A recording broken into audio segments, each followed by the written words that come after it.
Radharani kaujai sida Banu collection sida yaujaba ai tha ahumuk sujare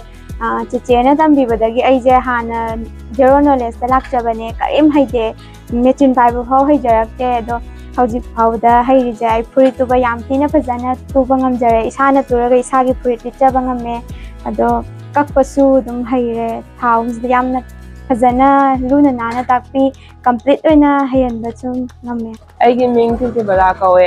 ai sida lakpada machine de kem paiba haidabida lakpane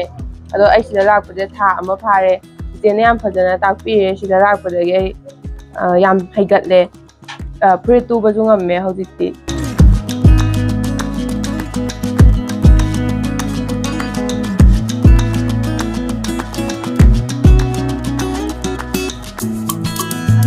Daina kawe sigi Banu collection ja yarakpa thani musujare ai kon je taiba bok kem haite kem ta haitana lakpane adu jena takpi badigi dum haire furit isagi furit sana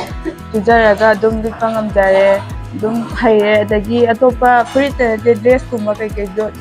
adum de tuba ya adum tamba ya na maya lakpiyo adu ai ki ming kuprani kudong ba mele kai dai ne ai je tha humgi course da yarak khibde asida kakpa adagi measurement loba adagi fruit loan mukot pa loina harakradi haire du po pung phana hainingagi ai ni sida leibne adu mayam chu hainingadi sida yaupiyo loan mukot pa dai di fruit kakpa adagi body measurement loba ayamna loin haire aduna mayam du sida yaupiyo adu kana buse dum haibu hairadi loi kana banina mayam chu loi yaupiyo